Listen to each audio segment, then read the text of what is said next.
When the patient recovers from the reaction, let's say a day later, we can repeat the same experiment and simply place a vial containing a diluted wheat solution into the hand of the patient, and the heart rate variability will show the same stress reaction that the patient had when he ate it, except it's a little bit less. Then we were looking for tools. How can we make it that the reaction is the same when something is energetically introduced into the field? How can we make the patient react the same way that the patient would react as if they ate the food? And this is where this invention came in. It's called signal enhancer.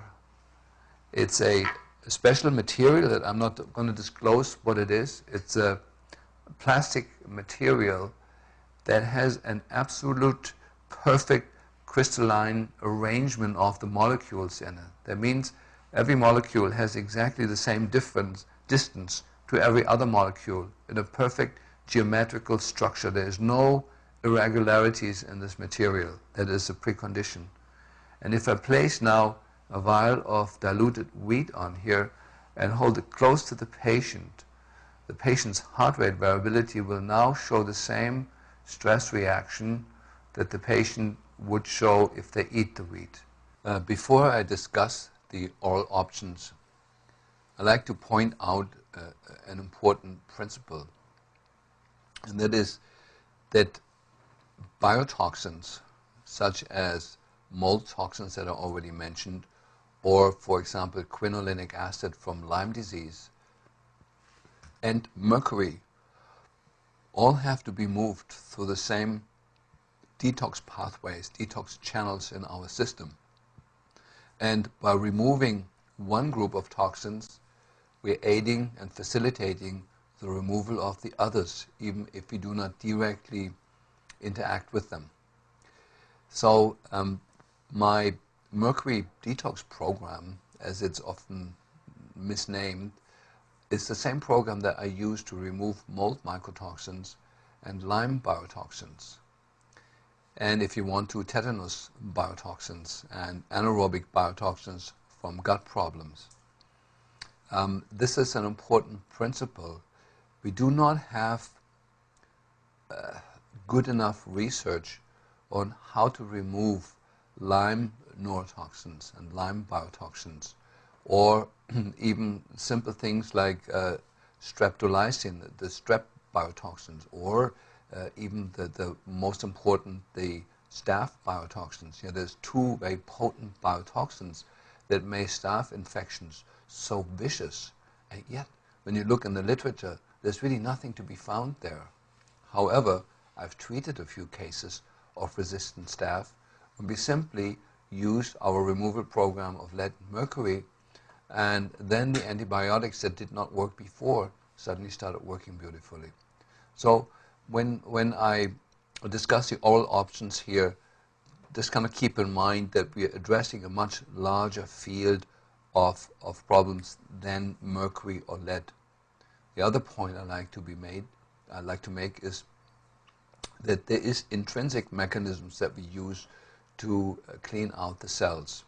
There is a group of cell organelles called peroxisomes, and peroxisomes are basically the liver of the cell. It's the detox organ inside the cell that's responsible for binding and processing toxins and then to eliminate them. And to turn on the peroxisomes, we use chlorella. I know there's medical drugs that can do that also, like Actos, but the Chinese literature is full of showing that chlorella is really doing a better job at it. And so chlorella will always be my number one in terms of the oral options, because it addresses the body's own intrinsic mechanisms of how to do this. I have on my website a quite long list of other things that are known about chlorella and that are published in the literature. The website is klinghardt.neurobiology.com, where you can read up more on the literature on it. Let me explain briefly how detoxification works. There is 3 steps: phase 1, phase 2, and phase 3, that are done in every cell in the body. But more prevalently done, to a larger volume done in the liver.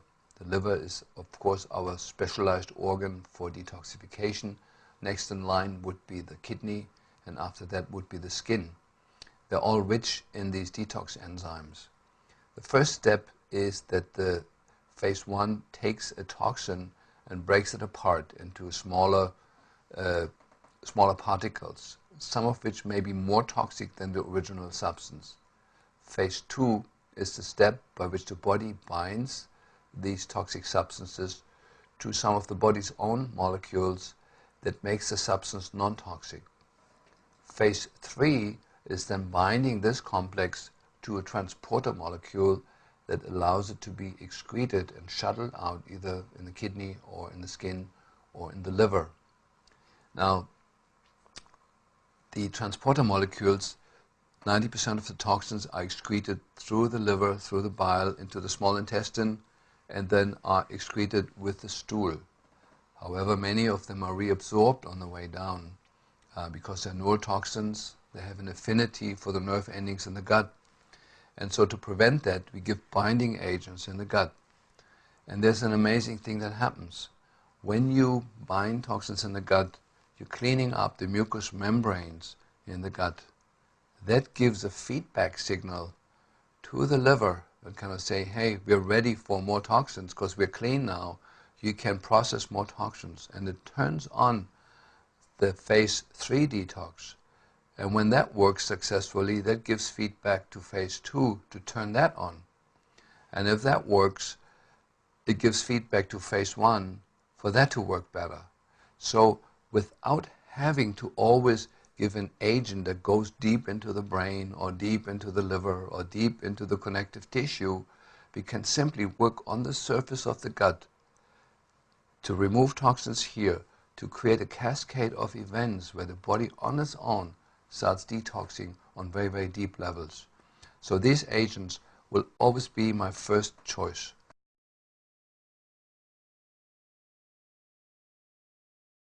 So I would like to introduce how to measure the incoming electrosmog at a sleeping location. And the first demonstration I will give is how to measure microwave. Cell phone radiation is microwave radiation, and we're exposed to it every day, whether we use a cell phone or not. Just a general broadcasting background creates microwave radiation in every home in the United States, and I will show you how to measure it in the bed location and then how to protect yourself from it. So what we're using in this is an instrument that is used by engineers and by technicians worldwide. This instrument measures microwave. It's measured in microwatts per square meter, and it is fairly simple to use. What I'm using, there's a couple of settings on the instrument. I'm measuring the average exposure to microwave in a particular area here, and I'm using the mode that detects pulse microwave, and it sounds like something like this. If there's no microwave exposure, you don't hear anything.